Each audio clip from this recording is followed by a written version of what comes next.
പ്രിയപ്പെട്ട സഹോദരങ്ങളെ, ഇഷ്ടദിനത്തിൻ്റെ എല്ലാവിധ ദൈവാനുഗ്രഹങ്ങളും എല്ലാവർക്കും സ്നേഹപൂർവ്വം നേർന്നുകൊള്ളുന്നു. നമ്മുടെ ധ്യാനത്തിൻ്റെ ഈ സമാപന ദിനത്തിൽ ഉയർപ്പിൻ്റെ കൃപകൾ നമ്മിലേക്ക് ഒഴുകാൻ വേണ്ടി പ്രാർത്ഥിക്കുക. നമ്മുടെ കർത്താവിൻ്റെ ഉത്ഥാനത്തിൻ്റെ ശക്തി നമ്മുടെ ആത്മാവിലും ശരീരത്തിലും ജീവനിലേക്ക് പകരാൻ വേണ്ടി നമുക്ക് ആഗ്രഹിച്ച് പ്രാർത്ഥിക്കാം. സർവ്വവിധ ബന്ധനങ്ങളും ഉയർപ്പിൻ്റെ ശക്തിയാൽ നീങ്ങിപ്പോകട്ടെ. നമുക്കറിയാം, കർത്താവ് അടിമത്വത്തിൻ്റെ ചങ്ങല പൊട്ടിച്ച് ഈശോയുടെ ഉത്ഥാനത്തിലൂടെ മരണത്തെയും പാപത്തെയും സാത്താൻ്റെയും വലിയ ചങ്ങലകൾ പൊട്ടിച്ച് നമുക്ക് പൂർണ്ണ മോചനം തന്ന് നമ്മെ ഉയർപ്പിച്ചു. ഔദ്ധിതനായ ഈശോയ്ക്ക് നമുക്ക് നന്ദി പറഞ്ഞുകൊണ്ട് നമ്മളെ ഉയർപ്പിച്ചവനായ തൻ്റെ ആത്മാവിലൂടെ പുതുജീവൻ നമുക്ക് പ്രദാനം നൽകിയവനായ ഈശോയ്ക്ക്, ഉയർത്തിരുന്നിട്ട് ഈശോയ്ക്ക് നന്ദി പറയാൻ നമുക്ക് കർത്താവ് നമുക്ക് നൽകുന്ന വലിയ കൃപയുടെ ദിനത്തെയോട് നന്ദി പറഞ്ഞുകൊണ്ട് സ്തോത്രം ആലപിച്ചുകൊണ്ട് നമുക്ക് കർത്താവിനോട് പ്രാർത്ഥിക്കാം, പുതുജീവനോട് പ്രാർത്ഥിക്കാം. നമുക്കറിയാം, ഉത്ഥാനത്തിൽ ആഘോഷിക്കും നമ്മളിപ്പോൾ ധ്യാനിക്കുകയും ചിന്തിക്കുകയും ചെയ്യും. കർത്താവിൻ്റെ രണ്ടാം വരവാണ്. ഇപ്പോൾ സഭ കാത്തിരിക്കുന്നതും കർത്താവിൻ്റെ രണ്ടാം വരവിനാണ്. അപ്പോൾ അതിനോട് ആഗ്രഹിച്ച് പ്രാർത്ഥിച്ചുകൊണ്ട് നമുക്ക് ഉയർപ്പിൻ്റെ തിരുനാൾ നമുക്ക് ആഗ്രഹിച്ച് പ്രാർത്ഥിക്കും. കർത്താവിൻ്റെ രണ്ടാം വരവ് ത്വരിതപ്പെടുത്തണമെന്നും സഭ എന്നും പ്രാർത്ഥിക്കണമെന്നാണല്ലോ അപ്പോസ്തലൻ നമ്മെ പഠിപ്പിച്ചിരിക്കുന്നത്. അതുപോലെ നമുക്കും പ്രാർത്ഥിച്ചൊരുങ്ങാനായിട്ട് തയ്യാറാകാം. കർത്താവിൻ്റെ രണ്ടാം വരവിന് വേണ്ടി നമുക്ക് ഒരുങ്ങാം. സഭ മുഴുവൻ നമുക്കൊരുങ്ങാം.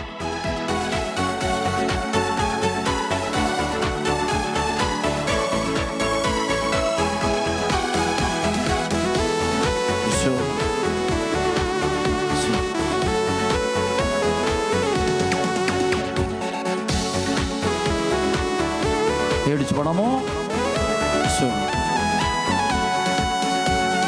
കഷ്ടങ്ങൾ സാരമില്ല, കണ്ണുനീർ സാരമില്ല.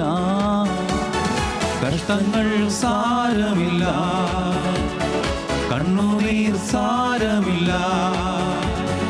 നിത്യതേജസ്സിൻ ധനമോർത്തിടുമ്പോൾ ജോഡി നേരത്തേക്കുള്ള കഷ്ടങ്ങൾ സാരമില്ല, കണ്ണുനീർ സാരമില്ല. കഷ്ടങ്ങൾ സാരമില്ല, കണ്ണുനീർ സാരമില്ല. ഒറ്റവിളികരം ഉയർത്തുന്ന ഈശോയെ ആരാധന, ആരാധന, ആരാധന, ആരാധന, ഈശോയെ ആരാധന, ഹല്ലേലൂയ, ആരാധന, ആരാധന, ഹല്ലേലൂയ, ഹല്ലേലൂയ, ആരാധന, ആരാധന, ആരാധന. ഈശോയെ സ്തുതിക്കുന്നു, സ്തുതിക്കുന്നു. നിങ്ങളുടെ ശക്തിയോടെ ഈശോ, ഈശോയെ, ഈശോ.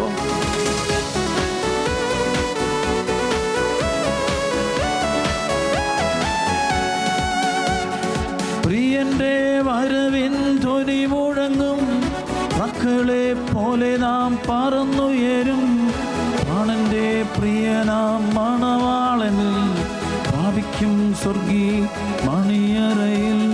പ്രിയന്റെ വരവിൻ ധ്വനി മുഴങ്ങും, പ്രാക്കളെ പോലെ നാം പറന്നുയരും. പ്രാണന്റെ പ്രിയനാം മണവാളനിൽ പ്രാപിക്കും സ്വർഗീയ മണിയറയിൽ.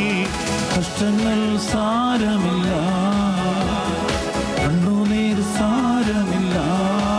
ചേർന്നു. കഷ്ടങ്ങൾ സാരമില്ല, കണ്ണുനീർ സാരമില്ല. നിത്യതേജസ്സിൻ ധനമോർത്തിടുമ്പോൾ ജോഡി നേരത്തേക്കുള്ള കഷ്ടങ്ങൾ സാരമില്ല, കണ്ണുനീർ സാരമില്ല. കഷ്ടങ്ങൾ സാരമില്ല, കണ്ണുനീർ സാരമില്ല. ഉയർത്തുന്ന ഈശോയെ, ഹല്ലേലൂയ, ആരാധന, ആരാധന, ആരാധന. ശക്തിയോടെ കൈകളടിച്ച് പാടി ആരാധിക്കുന്നു. ഈശോയെ ആരാധന, ആരാധന. അഭിഷേകത്തോടെ, സന്തോഷത്തോടെ.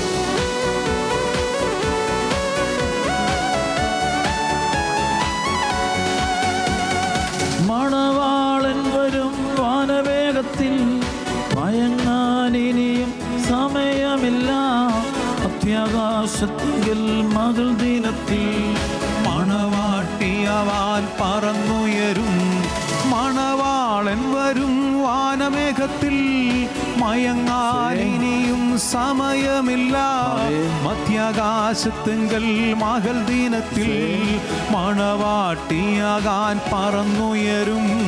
കഷ്ടങ്ങൾ സാരമില്ല, കണ്ണുനീർ സാരമില്ല, കഷ്ടങ്ങൾ സാരമില്ല, കണ്ണുനീർ സാരമില്ല.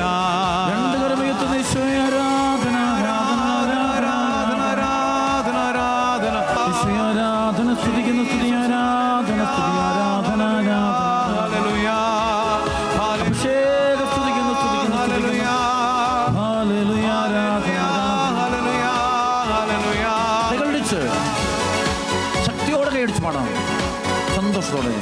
നമ്മുടെ കർത്താവ് നമുക്ക് നൽകുന്ന വലിയ സ്വർഗീയ സമ്മാനങ്ങളെയോട് നന്ദി പറഞ്ഞു.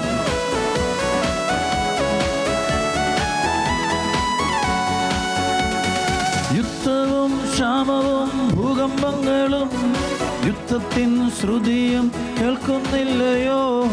ഇസ്രായേലിൻ ദൈവം എഴുന്നള്ളുന്നേ, യേശുവിൻ ജനമേ ഉണരുക നാം.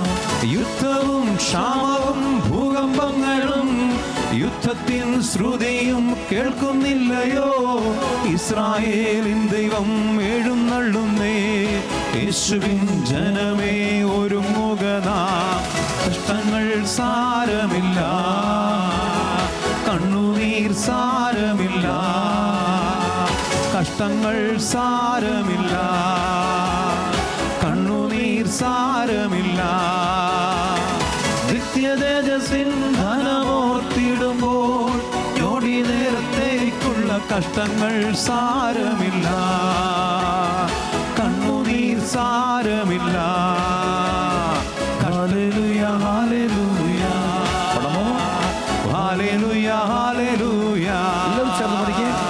ഹല്ലേലൂയ, ഹല്ലേലൂയ, ഹല്ലേലൂയ, ഹല്ലേലൂയ, ഹല്ലേലൂയ, ഹല്ലേലൂയ, ഹല്ലേലൂയ, ഹല്ലേലൂയ, ഹല്ലേലൂയ, ഹല്ലേലൂയ, ഹല്ലേലൂയ,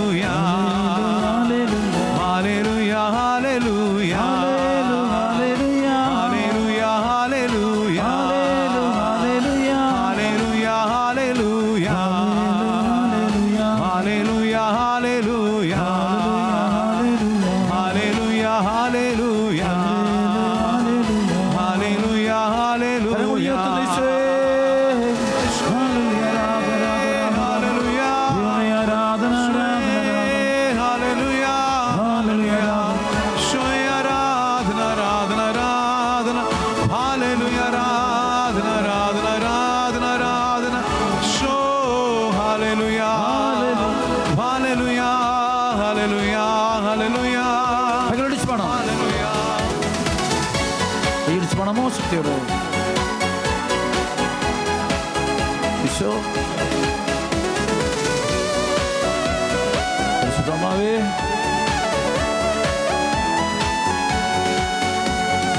ഉത്ഥാനത്തിൻ ശക്തി എന്നിൽ ചൊരിയണമേ, ഉത്ഥാനത്തിൻ കൃപകൾ വർഷിക്കണമേ. ഉത്ഥാനത്തിൻ ശക്തി എന്നിൽ ചൊരിയണമേ, ഉത്ഥാനത്തിൻ കൃപകൾ പകരണമേ. ഉത്ഥാനത്തിൻ ശക്തി എന്നിൽ ചൊരിയണമേ, ഉത്ഥാനത്തിൻ കൃപകൾ ചൊരിയണമേ. ആരാധന ആരാധന ആരാധന ആരാധന ആരാധന ആരാധന ആരാധന ആരാധന എല്ലാവരും ആരാധന ആരാധന ആരാധന ആരാധനയോട് ചേർന്ന് ആരാധന ആരാധന ആരാധന ആരാധന. ഹല്ലേലൂയ ഹല്ലേലൂയ ഹല്ലേലൂയ ഹല്ലേലൂയ ഹല്ലേലൂയ ഹല്ലേലൂയ ഹല്ലേലൂയ പരിശുദ്ധയമ്മയോടും വിശുദ്ധരോടും രക്തസാക്ഷികളോടും അപ്പോസ്തലന്മാരോടും എല്ലാം ചേർന്ന് നമ്മുടെ കർത്താവിന് അത്ഭുതനായ ഈശോയെ നമുക്ക് ആരാധിക്കാം. നമുക്ക് രക്ഷ നൽകിയ, ജീവൻ നൽകിയ, ഉയർപ്പ് നൽകിയ, നമ്മുടെ ആത്മാവിനെ ജീവനും സത്യമാക്കി തീർത്ത ഹല്ലേലൂയ ഹല്ലേലൂയ ഹല്ലേലൂയ hallelujah. Ave Maria Ave Maria Ave Maria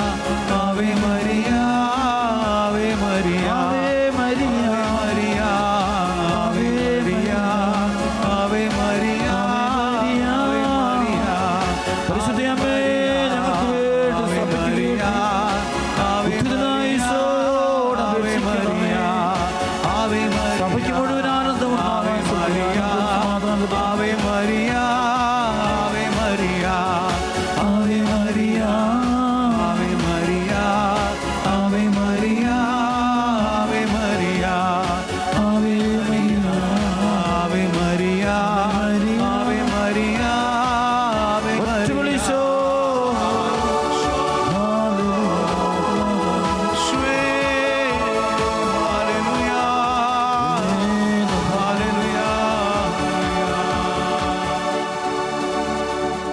പ്രിയപ്പെട്ട മക്കളെ, സ്നേഹത്തോടെ സന്തോഷത്തോടെ നമ്മുടെ കർത്താവിൻ്റെ ഉയർപ്പ് തിരുനാളിൻ്റെ സർവ്വവിധ മംഗളങ്ങളും ആശംസകളും ഞങ്ങൾക്ക് ഓരോരുത്തർക്കും നേർന്നുകൊള്ളുന്നു. ഈ ഉയർപ്പ് ദിനത്തിൽ നമുക്ക് ഒത്തിരിയേറെ ഈശോയ്ക്ക് നന്ദി പറയണം.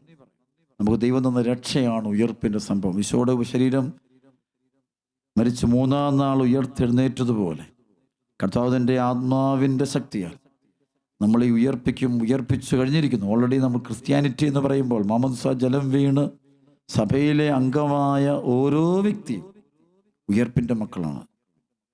Children of resurrection, sons and daughters of resurrection, ഉയർപ്പിൻ്റെ മക്കളാണ് നമ്മൾ ഓരോരുത്തരും.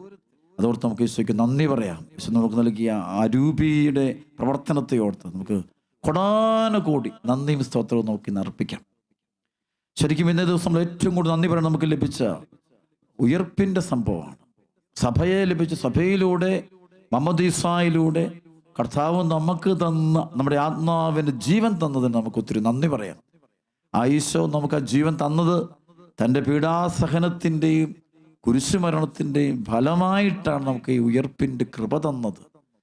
ഈശോ തൻ്റെ കുരിശുമരണത്തിലൂടെ നമ്മുടെ ഓരോരുത്തരുടെയും പാപങ്ങൾക്ക് പരിഹാര ബലി അർപ്പിച്ച് പാപത്തിൻ്റെയും മരണത്തിൻ്റെയും സാത്താൻ്റെയും ആധിപത്യത്തിൽ നിന്ന് നമ്മെ മോചിപ്പിച്ച് നമ്മുടെ മേൽ പരിശുദ്ധാത്മാവിനെ വർഷിച്ച് നമുക്ക് വീണ്ടും ജന്മം നൽകി. നമുക്കറിയാം, ഈ യോഹന്നാന്റെ സുവിശേഷം 3-ാം അധ്യായത്തിൻ്റെ 3 മുതൽ ഈശോ പറയുന്നുണ്ട്, ജലത്താലും ആത്മാവിനാലും വീണ്ടും ജനിക്കാതെ ഒരുവനും ദൈവരാജ്യത്തിൽ പ്രവേശിക്കില്ല.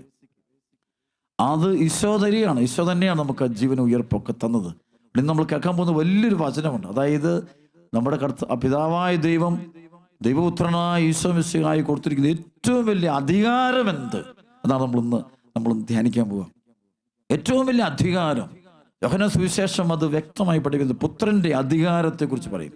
ഈശോ മിശിഹായുടെ ഏറ്റവും വലിയ അധികാരം എന്താണ്? ഈശോയുടെ പീഡാസഹനത്തിൻ്റെയും കുരിശുമരണത്തിൻ്റെയും ഉത്ഥാനത്തിൻ്റെയും ഫലമായ സ്വർഗപിതാവ് ഈശോ മിശിഹായ്ക്ക് നൽകുന്ന ഏറ്റവും വലിയ അധികാരത്തെക്കുറിച്ച് ബൈബിൾ പഠിപ്പിക്കുന്നത് ഇങ്ങനെയാണ്. യോഹന്നാൻ സുവിശേഷം 5-ാം അധ്യായം 19 മുതൽ വചനങ്ങൾ. യേശു പറഞ്ഞു, സത്യസത്യമായി ഞാൻ നിങ്ങളോട് പറയുന്നു, പിതാവ് ചെയ്ത് കാണുന്നതല്ലാതെ പുത്രന് സ്വന്തം ഇഷ്ടമനുസരിച്ച് ഒന്നും പ്രവർത്തിക്കാൻ സാധിക്കുകയില്ല. എന്നാൽ പിതാവ് ചെയ്യുന്നതെല്ലാം അപ്രകാരം തന്നെ പുത്രനും ചെയ്യുന്നു. എന്നാൽ പിതാവ് പുത്രനെ സ്നേഹിക്കുകയും താൻ ചെയ്യുന്നതെല്ലാം അവനെ കാണിക്കുകയും ചെയ്യുന്നു. നിങ്ങൾ വിസ്മയിക്കത്തക്ക വിധം ഇവയേക്കാൾ വലിയ പ്രവൃത്തികളും അവിടുന്ന് അവനെ കാണിക്കും. പിതാവ് മരിച്ചവരെ എഴുന്നേൽപ്പിച്ച് അവർക്ക് ജീവൻ നൽകുന്നത് പോലെ തന്നെ പുത്രനും താൻ ഇച്ഛിക്കുന്നവർക്ക് ജീവൻ നൽകുന്നു. ഈശോയുടെ ഏറ്റവും വലിയ കൃപയതാ, മരിച്ചവന് ജീവൻ നൽകാനുള്ള കൃപ. ഈശോ വിശ്വസിക്കുന്നവർക്കുണ്ട് ജീവനാണ്. യോഹന്നാൻ 1:12 വചനം പറയുന്നുണ്ട്, അവനെ സ്വീകരിച്ചവർക്കെല്ലാം, നാമത്തിൽ വിശ്വസിച്ചവർക്കെല്ലാം ദൈവ മക്കളാകാൻ അവൻ കഴിവ് നൽകുന്നു. ഈശോ നമുക്ക് ജീവൻ നൽകുകയാണ്.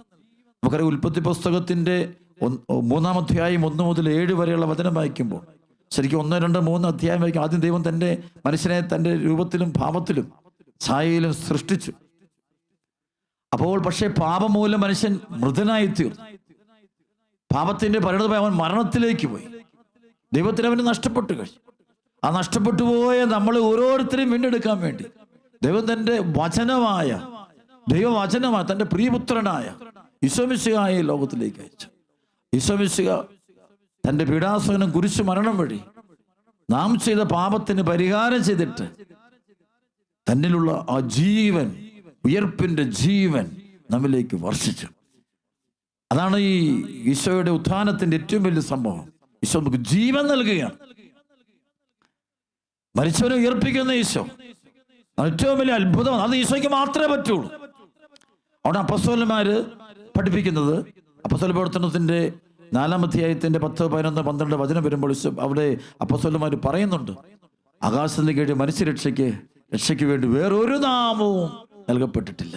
യേശുക്രിസ്തു ഒരു നാമം വിളിച്ചപേക്ഷിക്കുന്നവരെല്ലാവരും രക്ഷ പ്രാപിക്കും. കാരണം ആ നാമം വിളിക്കുന്നവരിലേക്ക് ഉയർപ്പിന്റെ ആത്മാവ്, ജീവന്റെ ആത്മാവ്, ജീവൻ വരികയാണ്. അതുവഴി അവന് ജീവൻ ഉണ്ടാകുക. എസെക്കിയേൽ 37-ാം അധ്യായത്തിൽ അസ്ഥികളുടെ താഴ്വരയിലേക്ക് നോക്കി ദൈവം പറയുന്നുണ്ട്, പ്രവാചകൻ നീ കൽപ്പിക്കുക, നീ ആജ്ഞാപിക്കുക. അപ്പോൾ അവൻ ആജ്ഞാപിക്കുന്നുണ്ട്. ആ സമയത്ത് അസ്ഥികളെല്ലാം ജീവൻ പ്രാപിച്ച് എഴുന്നേൽക്കുന്നുണ്ട്. ഒരു ആത്മാവ് വന്നിട്ട് അവരിലേക്ക് ഒന്ന് ആവസിക്കുക. ആ ആത്മാവ് ഈശോയുടെ ആത്മാവാണ്, ഉയർപ്പിന്റെ ആത്മാവാണ്. അതുകൊണ്ട് യോഹന്നാന്റെ സുവിശേഷം 5-ാം അധ്യായത്തിൽ ഈശോ പഠിപ്പിക്കുന്ന കാര്യം ഇതാണ്. ഏറ്റവും വലിയ വചനം 21-ാമത്തെ വചനം 5:21. പിതാവ് മരിച്ചവരെ എഴുന്നേൽപ്പിച്ച് അവർക്ക് ജീവൻ നൽകുന്നത് പോലെ തന്നെ പുത്രനും താൻ ഇച്ഛിക്കുന്നവർക്ക് ജീവൻ നൽകുന്നു. പിതാവ് ആരെയും വിധിക്കുന്നില്ല, വിധി മുഴുവനും അവിടുന്ന് പുത്രനെ ഏൽപ്പിച്ചിരിക്കുന്നു. പിതാവിനെ ആദരിക്കുന്നത് പോലെ തന്നെ എല്ലാവരും പുത്രനെയും ആദരിക്കേണ്ടതിനാണിത്. ഈശോ മിശിഹായെ എല്ലാവരും ആദരിക്കണം. പിതാവായ ദൈവത്തെ ആരാധിക്കുന്നത് പോലെ തന്നെ സകലരും ഈശോയെ ആരാധിക്കണം. അതുകൊണ്ടാണല്ലോ ഫിലിപ്പി ലേഖനം 2-ാം അധ്യായത്തിന്റെ 9 മുതൽ 11 വരെയുള്ള വചനത്തിൽ പറയുന്നുണ്ട്. അവിടെ പറയുന്നു, ആകയാൽ അവന്റെ നാമം, യേശുവിന്റെ നാമത്തെക്കുറിച്ചും എല്ലാ നാമങ്ങൾക്കും ഉപരിയായ നാമം ഈശോയ്ക്ക് നൽകുന്നതിനെ കുറിച്ച് പറയുകയാണ്. അതിനെങ്ങനെയാണ്? ആകയാൽ ദൈവം അവനെ അത്യധികം ഉയർത്തി എല്ലാ നാമങ്ങൾക്കും ഉപരിയായ നാമം നൽകുകയും ചെയ്തു. ഇത് യേശുവിന്റെ നാമത്തിന്റെ മുമ്പിൽ സ്വർഗത്തിലും ഭൂമിയിലും പാതാളത്തിലുള്ള സകലരും മുട്ടുകൾ മടക്കുന്നതിന്, യേശുക്രിസ്തു കർത്താവാണെന്ന് പിതാവായ ദൈവത്തിന്റെ മഹത്വത്തിനായി എല്ലാ നാവുകളും ഏറ്റുപറയേണ്ടതിനു വേണ്ടി അത്രേ. അപ്പോൾ ഈശോയെ പിതാവായ ദൈവം മഹത്വത്തിലേക്ക് ഉയർത്തി കഴിഞ്ഞു. കാരണം അവനാണ് ഈ ലോകത്തിലുള്ള തൻ്റെ ദൈവമക്കളെ മുഴുവനും അവർക്ക് ജീവൻ കൊടുത്തത്, അവർക്ക് ജീവൻ നൽകിയത്. എങ്ങനെ ജീവൻ നൽകി? തൻ്റെ ജീവൻ കൊടുത്ത്. നമ്മൾ ഈശോ യോഹന്നാന്റെ സുവിശേഷത്തിൽ 15-ാം അധ്യായത്തിൽ പറയും, സ്നേഹിതന് വേണ്ടി ജീവൻ ബലി കൊടുക്കുന്നതിനേക്കാൾ വലിയ സ്നേഹമില്ല. ഈശോ സ്നേഹത്തിന്റെ പ്രത്യേകത, ഈശോ നമുക്ക് വേണ്ടി ജീവൻ തന്നു, നമുക്ക് ജീവൻ നൽകുന്നു. യോഹന്നാൻ 15:13, 14 വചനമുണ്ട്, സ്നേഹിതർക്ക് വേണ്ടി ജീവൻ അർപ്പിക്കുന്നതിനേക്കാൾ വലിയ സ്നേഹമില്ല. ഈശോ കുരിശിൽ മരിച്ചത് തൻ്റെ ജീവനെ, തൻ്റെ ആത്മാവിനെ നമുക്ക് നൽകി, നമുക്ക് ജീവൻ നൽകാൻ വേണ്ടി. പാപമൂലം മരിച്ചു കിടക്കാൻ നമ്മളെ മുഴുവൻ ഉയർപ്പിച്ചത് നമ്മുടെ കർത്താവായ യേശു ക്രിസ്തുവാണ്. അതുകൊണ്ട് അതാണ് ഈ ജോയൽ പ്രവാചകനൊക്കെ പറയുന്ന, അവസാന നാളുകളിൽ ദൈവം തൻ്റെ ആത്മാവിനെ എല്ലാവരുടെ മേലും വർഷിക്കും. ആ ആത്മാവിനെ വർഷിച്ചത് എപ്പോഴാണ്? ഈശോയുടെ കുരിശു മരണത്തിന്റെ സമയത്ത്. ജീവൻ വെടിഞ്ഞപ്പോൾ, ഉച്ചത്തിൽ നിലവിളി ജീവൻ വെടിഞ്ഞു. ആ സമയത്ത് കല്ലറയിലുള്ള എല്ലാം ഉയർത്തെഴുന്നേറ്റു എന്നല്ല പറയുന്നത്, കല്ലറയിലുള്ളവർ ഉയർത്തെഴുന്നേറ്റു, അപ്രത്യക്ഷപ്പെടുന്നു. പ്രപഞ്ചത്തിൽ മാറ്റങ്ങൾ ജീവന്റെ ആത്മാവ്, അത് ഈശോയുടെ ആത്മാവാണ്. അവിടെ ഈശോയുടെ ആത്മാവാണ് ചരിത്രത്തെ നിയന്ത്രിക്കുന്നത്. ഈശോരാത്മാവാണ് ചരിത്രത്തെ വിധിക്കാൻ പോകുന്നത്. എല്ലാവരും ഉയർപ്പിക്കുന്നത് ഈശോയുടെ ആത്മാവാണ്. ഈ എല്ലാവരും ഉയർപ്പിച്ചാലേ വിധിയും അന്ത്യവിധിയും ന്യായവിധിയും ഒക്കെ സംഭവിക്കുകയുള്ളൂ. എല്ലാം സംഭവിക്കണമെങ്കിൽ ഈശോ ആ ഉയർപ്പ് നടക്കണം. ആ ഉയർപ്പ് നമുക്ക് ജീവൻ നൽകിയിരിക്കുകയാണ് ഈശോ തൻ്റെ കുരിശു മരണത്തിലൂടെ. ഇവിടെ വചനം പറയുക, യോഹന്നാന്റെ സുവിശേഷം 5-ാം അധ്യായത്തിന് 23 മുതൽ, പിതാവിനെ ആദരിക്കുന്ന പോലെ തന്നെ എല്ലാവരും പുത്രനെയും ആദരിക്കേണ്ടതിനാണിത്. പുത്രനെ ആദരിക്കാത്തവരാരും അവനെ അയച്ച പിതാവിനെയും ആദരിക്കുന്നില്ല. സത്യസത്യമായി ഞാൻ നിങ്ങളോട് പറയുന്നു, എൻ്റെ വചനം കേൾക്കുകയും എന്നെ അയച്ചവനെ വിശ്വസിക്കുകയും ചെയ്യുന്നവന് നിത്യജീവനുണ്ട്. ഈശോ പറയാ, എൻ്റെ വചനം കേൾക്കുകയും എന്നെ അയച്ചവനെ വിശ്വസിക്കുകയും ചെയ്യുന്നവന് നിത്യജീവനുണ്ട്. അപ്പൊ ഇവിടെ നിത്യജീവൻ ഉണ്ടാകുന്നത് ഈശോ മിശിഹായിൽ വിശ്വസിക്കുമ്പോഴാണ്.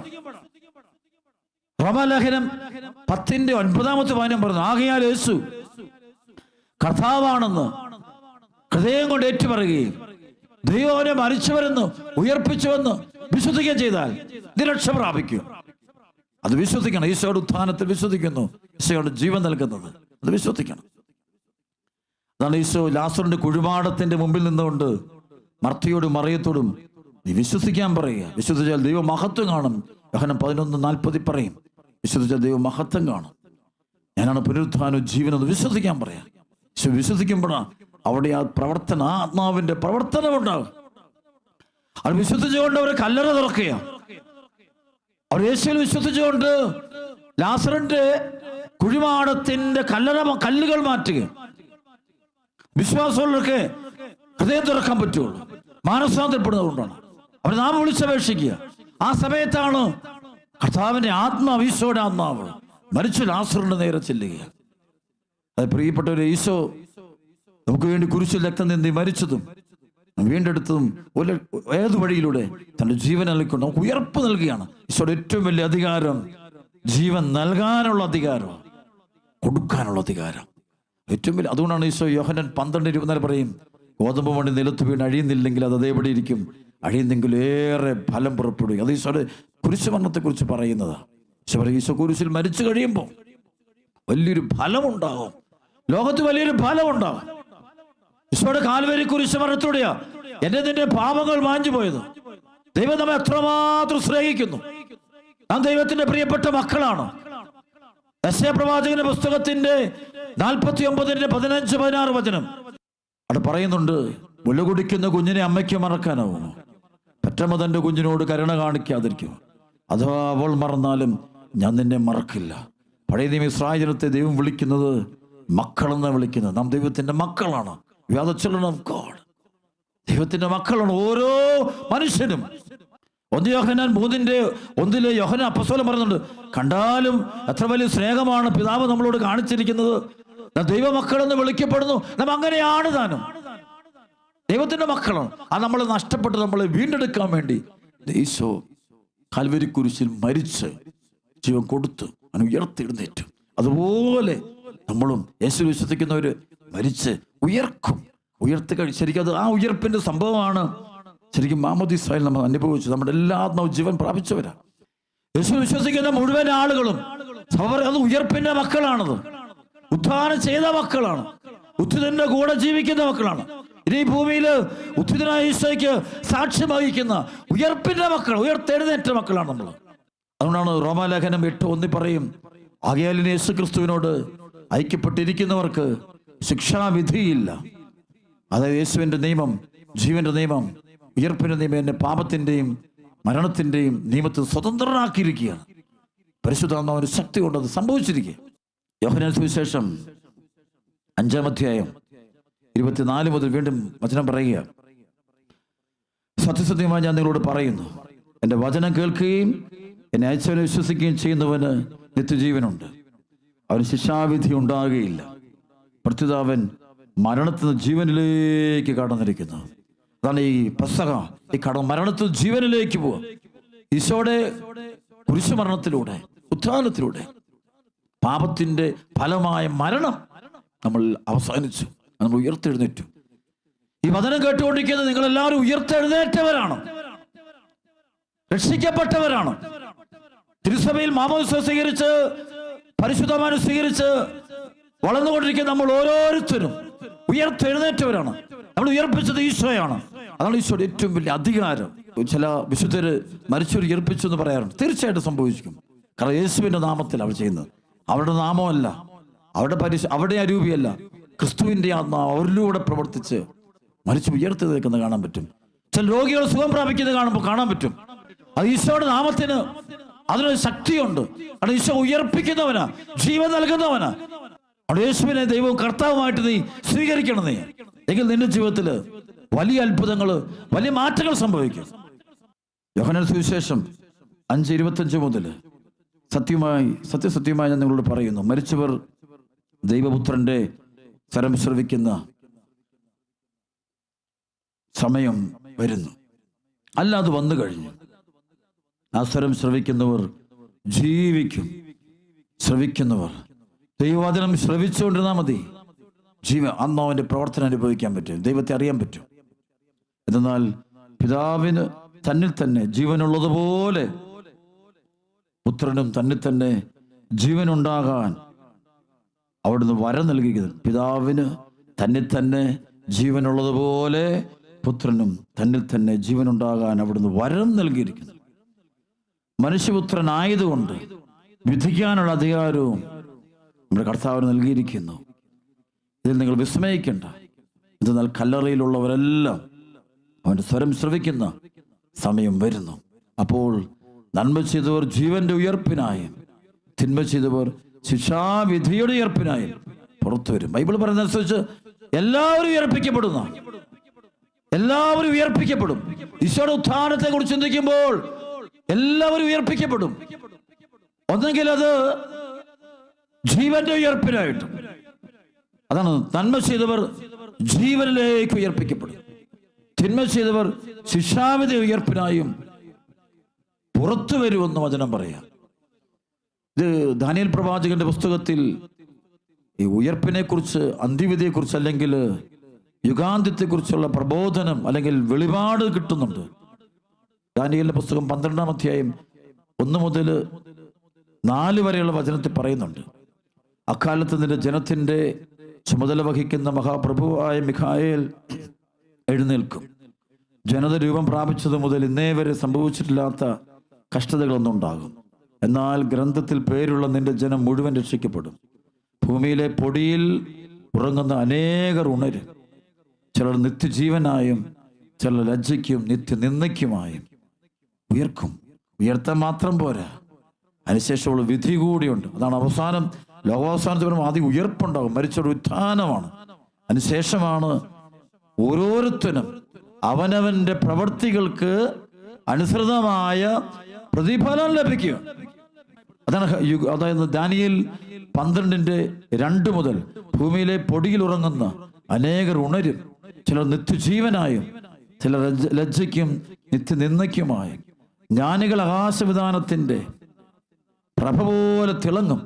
അനേകരെ നീതിയിലേക്ക് നയിക്കുന്നവൻ നക്ഷത്രങ്ങളെപ്പോലെ എന്നുമെന്നും പ്രകാശിക്കും. ദാനിയേലേ, അവസാന ദിവസം വരെ വചനം രഹസ്യമായി സൂക്ഷിച്ച് ഗ്രന്ഥത്തിന് മുദ്ര വയ്ക്കുക. അനേകർ അങ്ങുമിങ്ങും ഓടി നടക്കുകയും അറിവ് വർദ്ധിപ്പിക്കുകയും ചെയ്യും. പ്രിയപ്പെട്ട സഹോദരങ്ങളെ, ഈശോ മിശിഹായ്ക്ക് പിതാവായ ദൈവം നൽകിയ ഏറ്റവും വലിയ അധികാരം മരിച്ചവരെ ഉയർപ്പിക്കാനുള്ള അധികാരമാണ്. അത് ജീവൻ നൽകാൻ. ഈശോ മരിച്ചവര് ജീവൻ നൽകുന്നത് എങ്ങനെയാ? തൻ്റെ ജീവൻ കൊടുത്താണ്. ഈശോയുടെ കാൽവരി കുരിശ് മരണത്തിന്റെ അർത്ഥവത. കുരിശിൽ മാറ് പിളർന്ന് കിടക്കുന്ന ഈശോ, ചങ്ക് തുറന്നിരിക്കുന്ന ഈശോ, അവിടുന്ന് ചോരയും വെള്ളം ഒഴുകുമ്പോൾ അത് എന്നെ ഉയർപ്പിച്ചതിൻ്റെ രഹസ്യമാണത്. പ്രിയപ്പെട്ടവരെ, പ്രാർത്ഥിക്കണം. ഈ നാളുകളിൽ മനുഷ്യന്റെ ഹൃദയത്തിൽ ഒരുപാട് ബന്ധനം കയറിക്കൊണ്ടിരിക്കുക.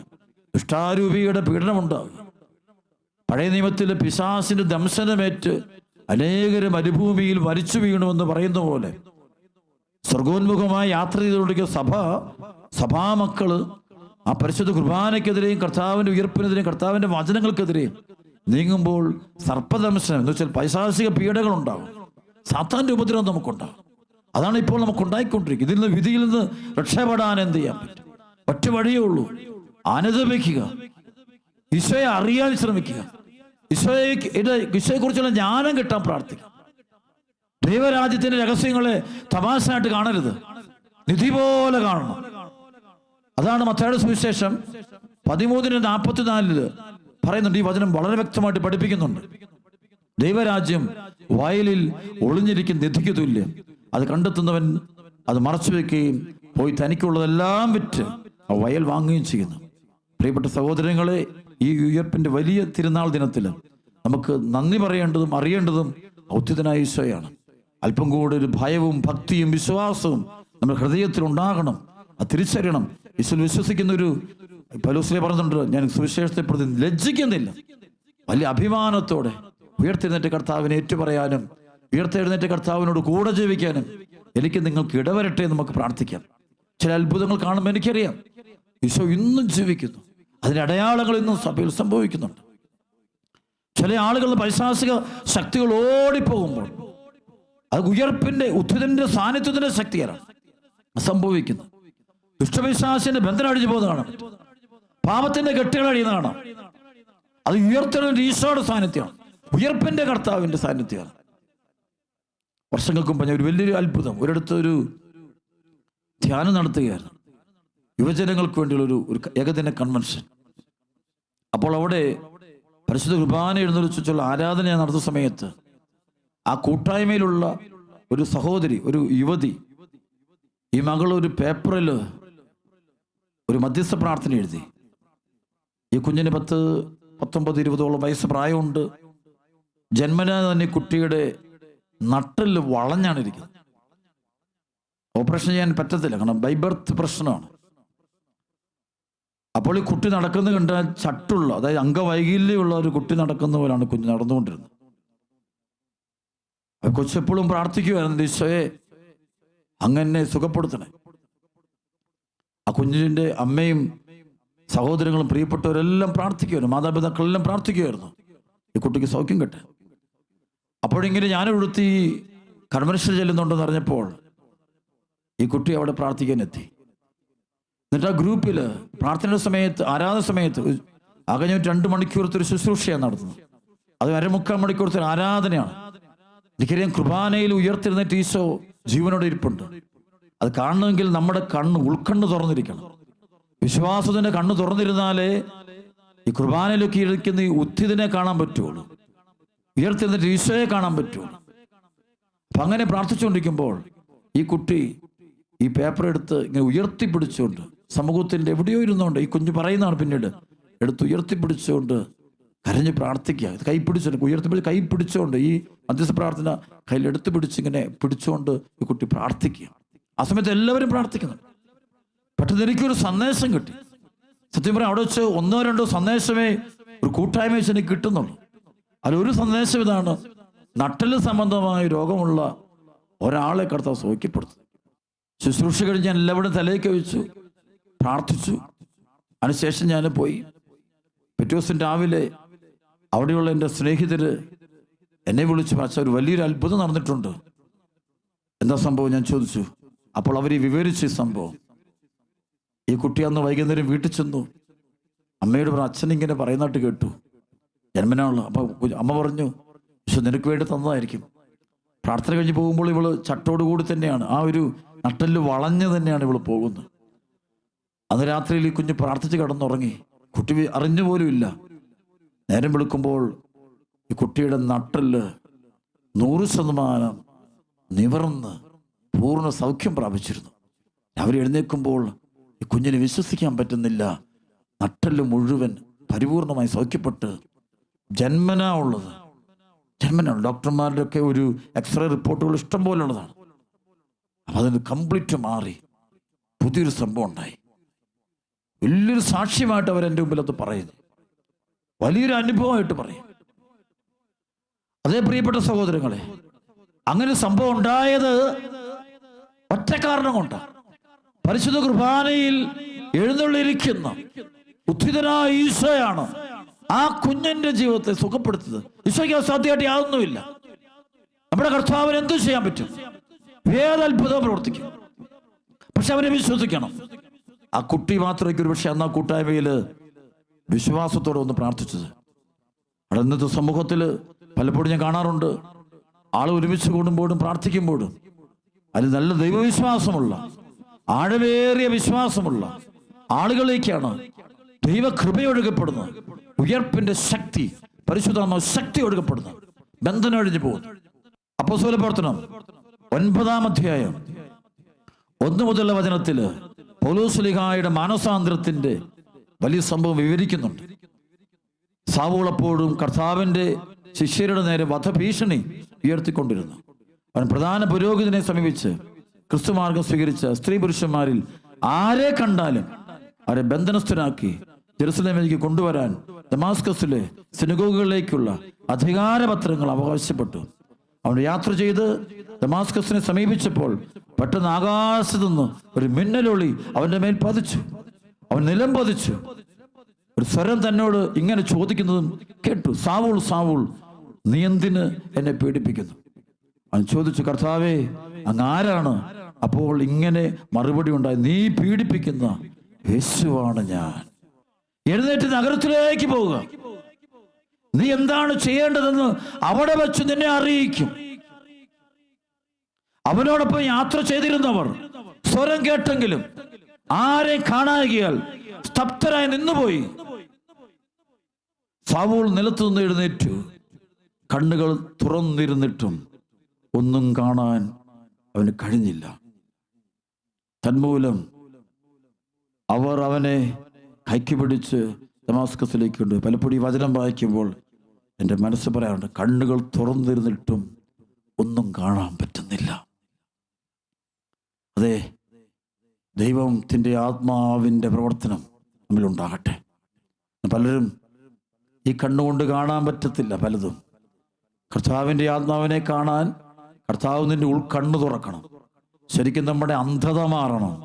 ആത്മാവിൻ്റെ അന്ധത, ആത്മാവിൻ്റെ കണ്ണുകളിലെ അന്ധത നിൽക്കുന്നത് കൊണ്ടല്ലേ ഈ കുർബാനയിൽ പങ്കെടുക്കുമ്പോഴും ഉദാസകളിൽ സ്വീകരിക്കുമ്പോഴും ദൈവവചനം കേൾക്കുമ്പോഴും കർത്താവിനെ അനുഭവിക്കാൻ പറ്റാത്തത്. അത്ഭുതങ്ങളും രോഗശാന്തികളും ദൈവിക ഇടപെടലുകളും കേൾക്കുകയും കാണുകയും ചെയ്യുമ്പോൾ എനിക്കൊന്നും തോന്നുന്നില്ലെങ്കിൽ എൻ്റെ അർത്ഥം എൻ്റെ ഉൾക്കണ്ണ് അന്ധമാണ്, ഞാന് അന്ധനാണ്. അത് തിരിച്ചറിയണം. അത് ഇവിടെ വെച്ച് പൗലോസ്ലീഹായ്ക്കുണ്ടാകുന്ന ഈ അനുഭവം അവന് മനസ്സിലായി, ഈ കണ്ണുകൊണ്ട് കാണാൻ പറ്റില്ലൊന്നും, അത് വേറെ തലമാണത്, അങ്ങനെ സംഭവം ഉണ്ടത്. പ്രിയപ്പെട്ട മക്കളെ, ഒത്തിരി എളിമപ്പെടണേ. ജീവിക്കുന്ന ദൈവം ഉത്ഥിതനായ ഈശോ ലോകത്തുണ്ട്, സഭയിലുണ്ട്, നമ്മുടെ കൂടെയുണ്ട്. കാണാൻ പറ്റാത്തത് അതെന്റെ അന്ധത കൊണ്ടാണ്. എന്റെ കണ്ണുകൾ അന്ധമായി തീർന്നു, എന്റെ വിശ്വാസത്തിന് കണ്ടടഞ്ഞു പോയി. യുക്തി കൊണ്ടും ബുദ്ധി കൊണ്ടും ഫിലോസഫി കൊണ്ടുമാണ് നമ്മളിത് കാണാൻ നോക്കുന്നത്. കാണാൻ പറ്റില്ലത്. 2000 വർഷമായി സഭയിൽ ജീവനോടെ നടക്കുന്ന ഉത്ഥിതനായ കർത്താവുണ്ട്. ഓരോ ദിവസവും സഭയിൽ ബലിപീഠത്തിൽ പരിശുദ്ധ കുർബാന അർപ്പിക്കപ്പെടുമ്പോൾ, സഭയിൽ ഓരോ കൂദാശകൾ പരികർമ്മം ചെയ്യപ്പെടുമ്പോൾ, ദൈവവചനം മുറിച്ചു വിളമ്പുന്ന സമയത്തും, സഭ ഒരുമിച്ച് കൂടുമ്പോഴെല്ലാം ഉയർത്തെഴുന്നേറ്റ കർത്താവ് സഭയുടെ നടുവിലെത്തുന്നുണ്ട്. മത്തായിയുടെ സുവിശേഷം 18, 19, 20 വചനം പറയുന്നത് പോലെ 2 3 പേർ എൻ്റെ നാമത്തിൽ ഒന്നിച്ചു കൂടുമ്പോൾ അവരുടെ മധ്യേ ഞാനുണ്ടായിരിക്കുമെന്ന് ഈശോ പറഞ്ഞെങ്കിൽ അതുണ്ട്. ആ ഈശോ ഉണ്ട്. കാണാൻ പറ്റാത്തതാണ്. എൻ്റെ കണ്ണുകൾ അന്ധമാണ്. എൻ്റെ മനസ്സിൻ്റെ കണ്ണുകൾ, ആത്മാവിൻ്റെ കണ്ണ് പാപമൂലം തിമിരം ബാധിച്ചിരിക്കുക. അഹങ്കാരം കൊണ്ട്, കഠിന ഹൃദയം, വക്രത കൊണ്ട് പോയി അത് അനുഭവിക്കാൻ പറ്റുന്നില്ല, കാണാൻ പറ്റുന്നില്ല, അനുഭവിക്കാൻ പറ്റുന്നില്ല. അതാണ് ഒരുവന്റെ ഏറ്റവും വലിയ അധപ്പതനം. അവന്റെ കൂടെ നടക്കുന്ന ദൈവത്തെ കാണാൻ പറ്റുന്നില്ല. എമ്മാവുസിലേക്ക് പോകുന്ന ശിഷ്യന്മാരുടെ കൂടെ ഈശോ പോകുമ്പോൾ അവർക്ക് ഈശോ തിരിച്ചറിയാൻ പറ്റും. അവർ കണ്ണുകൾ മൂടപ്പെട്ടിരുന്നു. അതേത് കണ്ണുകളാണ് മൂടപ്പെട്ടത്? ആത്മാവിന്റെ കണ്ണുകളുടെ മൂടല്. പലരുടെയും വിചാരം എനിക്ക് നല്ല കാഴ്ചയുണ്ടെന്ന്. ഏറ്റവും വലിയ കാഴ്ച ഈ വസ്തുക്കൾ കാണുന്നതല്ല. കാഴ്ച കൂടിയുണ്ട്, ഈ വസ്തുക്കളെല്ലാം അറിവ് എൻ്റെ തല കൊണ്ട് ഇതല്ല ഏറ്റവും വലിയ കാഴ്ച. ദൈവത്തെ കാണുന്നതാണ് ഏറ്റവും വലിയ കാഴ്ച. ദൈവത്തെ ഇതുവരെയായിട്ട് നീ അനുഭവിച്ചിരുന്ന സഭയിലുള്ള ഉയർത്തെഴുന്നേറ്റ കർത്താവിനെ കാണാനും അനുഭവിക്കാനും വിശ്വസിക്കാനും സ്വന്തമാക്കാനും നിനക്ക് പറ്റിയിട്ടില്ലെങ്കിൽ 100% നീ ഒരു അന്ധനാണ്. നീ ബർത്തമീസിനെ പോലെ നീ പ്രാർത്ഥിക്കണം. ദാവീദിന്റെ പുത്ര യേശുവേ, പാപിയായ എൻ്റെ മേൽ കരുണയായിരിക്കണം, നിലവിളിക്കണം നീ. അതിന്റെ അർത്ഥം എന്താ? ആ അന്ധതയുടെ കാരണം എന്തെന്ന് ബർത്തമീസ് പറയുന്നുണ്ട്. പാപിയായ എൻ്റെ മേൽ കരുണയായിരിക്കണമേ, ബിക്കോസ് ഓഫ് മൈ സിൻ. എന്താണ് പാപം? എന്താണ്? എൻ്റെ അവിശ്വാസം. കർത്താവിനെ അവിശ്വസിക്കുന്നു, ഈ വചനം അവിശ്വസിക്കുന്നു. അനുദപിച്ച് പ്രാർത്ഥിക്കുക, ദൈവത്തോട് മാപ്പ് പറയുക. പ്രത്യേകിച്ച് ദിനത്തിൽ ഈ സമയത്ത് ചങ്കുപൊട്ടി കണ്ണതിലൂടെ മാപ്പ് പറയുക. അപ്പോൾ ഇവിടെ വചനം പറയുന്നുണ്ട്, സൗൾ നിലത്ത് നിന്ന് എഴുന്നേറ്റു, കണ്ണുകൾ തുറന്നിരുന്നിട്ടും ഒന്നും കാണാൻ അവന് കഴിഞ്ഞില്ല. തന്മൂലം അവർ അവനെ കൈക്ക് പിടിച്ച് ദമാസ്കസിലേക്ക് കൊണ്ടുപോയി. 3 ദിവസത്തേക്ക് അവന് കാഴ്ചയില്ലായിരുന്നു. അവനൊന്നും ഭക്ഷിക്കുകയോ പാനം ചെയ്യുകയോ ചെയ്തില്ല. 3 ദിവസം ഒന്നും ഭക്ഷിച്ചില്ല, ഒന്നും. ശരിക്കും ഈശോയുടെ 3 ദിവസത്തെ ആ സഹനത്തിൽ, ദുഃഖവെള്ളി, ദുഃഖശനി, ഞായർന്ന് പറഞ്ഞ നമ്മൾ 3 ദിവസം കഴിഞ്ഞപ്പോൾ എന്താ പറയുക, 3 ദിവസത്തെ അതിൽ പങ്കെടുക്കുകയാണ്, പങ്കുചേരുന്ന സൗൾ. അതിനുശേഷം അവൻ്റെ മേൽ അനനയാസ് എന്ന് പറയുന്നവൻ വന്ന് കൈവച്ച് പ്രാർത്ഥിക്കുക. സഭയുടെ ഏറ്റവും വലിയ അനുഭവമാണ് കൈവെപ്പ് പ്രാർത്ഥന. പരിശുദ്ധാത്മാവ് ഉള്ളവർ തലയിൽ കൈവെക്കുമ്പോൾ, പരിശുദ്ധാത്മാവ് വരുമ്പോഴാണ് കാഴ്ച കിട്ടുക. പരിശുദ്ധാത്മാവിൻ്റെ വരവ് വരിക. അവൻ്റെ ഇതിലേക്ക് വന്നപ്പോൾ കണ്ണു തുറന്നു, കണ്ണുകൾ ചെതുമ്പുല് പോലെ എന്തോ താഴെ ഉൾക്കണ്ണ് തുറന്നു, കാണാൻ തുടങ്ങി, മനസ്സിലാക്കാൻ പറ്റി. ഈശോ ആരാന്നറിഞ്ഞു. അവൻ ആർക്കെതിരെയാണോ നീങ്ങിയത് അത് അവൻ്റെ അന്ധത കൊണ്ടാണെന്ന് മനസ്സിലായി. അത് ക്രിസ്തുവിനെതിരെയും സഭയ്ക്കെതിരെയും ഹുദാസകൾക്കെതിരെയും നീങ്ങുന്ന എല്ലാവരും ഓർത്തുകൊള്ളുക, നീ ഒരു അന്ധനാണ്. You are so blind. That is why you are going against Jesus Christ and Eucharist and sacraments. Whenever you go against the church, കർത്താവിനെതിരെയാണ് പോകുന്നത്. നമ്മുടെ മധ്യയുള്ള കർത്താവിനെ കാണാൻ സാധിക്കുന്നുണ്ടോ? ദേവാലയത്തിൽ പോകുമ്പോൾ നമ്മുടെ നടുവിലുള്ള കർത്താവിനെ കാണുന്നുണ്ടോ? 3 ദിവസത്തേക്ക് അവന് കാഴ്ചയിലായിരുന്നു. അവനൊന്നും ഭക്ഷിക്കുകയോ പാനം ചെയ്യുകയോ ചെയ്തില്ല. അതിനുശേഷം അവൻ പോയി പ്രാർത്ഥിച്ചുകൊണ്ടിരിക്കുമ്പോൾ അനന്യാസിനോട് ദൈവം പറഞ്ഞിട്ട് അനന്യാസ് അവൻ്റെ വീട്ടിൽ ചെന്നിട്ട് അവൻ്റെ തലയിൽ കൈകൾ വെച്ച് പ്രാർത്ഥിക്കുമ്പോൾ ചിതമ്പല് പോലത്തെ എന്തോ ഒന്നും അവൻ്റെ കണ്ണുകൾ അടർന്ന് താഴെ വീണു. എൻ്റെ കണ്ണിന് കാഴ്ച കിട്ടി.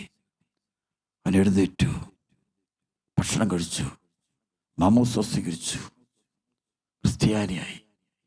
പരിശുദ്ധാത്മാവാണ് നിന്റെ കണ്ണു തുറക്കുന്നത്. കർത്താവിനെ കാണാനുള്ള കണ്ണു തുറക്കണമെങ്കിൽ ശരിക്കും പരിശുദ്ധാത്മാവിൻ്റെ പ്രവർത്തനം ഉണ്ടാകണം. ഒരു ശുശ്രൂഷ നടക്കുമ്പോൾ അവിടെ വ്യാപരിക്കുന്ന പരിശുദ്ധാത്മാവിൻ്റെ പ്രവർത്തനത്തെ എനിക്കോ നിങ്ങൾക്കോ കാണണമെങ്കിൽ നമ്മുടെ കണ്ണ് തുറക്കപ്പെടണം. പരിശുദ്ധാത്മാവിൻ്റെ പ്രവർത്തനം ഉണ്ടാകണം. ഉദ്ധിതനായ ഈശോയുടെ ഈ വലിയ തിരുനാൾ ദിനത്തിൽ ദൈവമക്കളെ, പരിശുദ്ധാത്മാവിനെ തരണമേ. നമുക്ക് ഈശോയോട് പ്രാർത്ഥിക്കാം.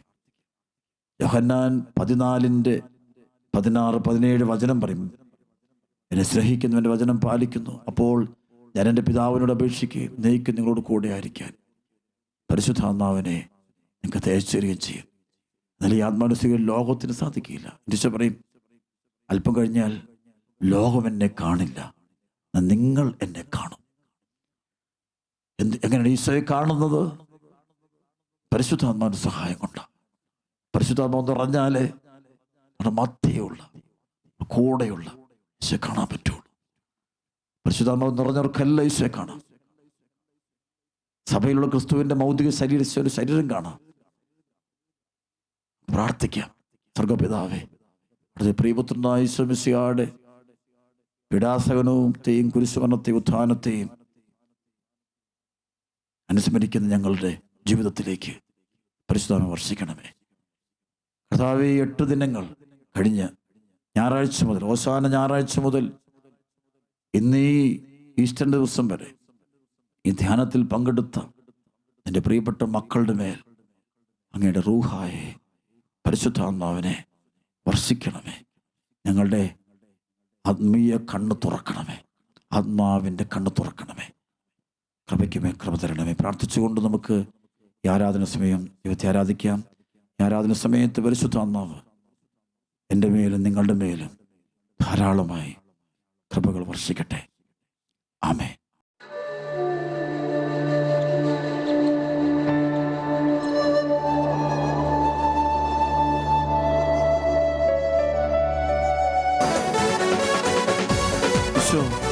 ഹല്ലേലൂയ.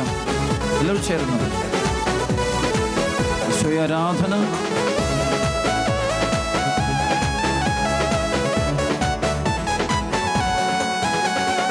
ആരാധിക്കുന്നേ, ഞങ്ങൾ ആരാധിക്കുന്നേ, ആത്മനാഥനേശുവിനെ ആരാധിക്കുന്നേ. ആരാധിക്കുന്നേ, ഞങ്ങൾ ആരാധിക്കുന്നേ, ആത്മനാഥനേശുവിനെ ആരാധിക്കുന്നേ. ആരാധിക്കുന്നേ, ഞങ്ങൾ ആരാധിക്കുന്നേ, ആത്മാവിലും സത്യത്തിലും ആരാധിക്കുന്നേ. ആരാധിക്കുന്നേ, ഞങ്ങൾ ആരാധിക്കുന്നേ, ആത്മാവിലും സത്യത്തിലും ആരാധിക്കുന്നേ. സെറാബുകൾ ആരാധിക്കും പരിശുദ്ധനെ, സന്തോഷത്താൽ സ്വന്തം മക്കൾ ആരാധിച്ചിടും. സെറാഫുകൾ ആരാധിക്കും പരിശുദ്ധനെ, സന്തോഷത്താൽ സ്വന്തം മക്കൾ ആരാധിച്ചിടും. ബന്ധനമഴിയും കെട്ടുകൾ അഴിയും ആരാധനയെങ്കിൽ, കോട്ട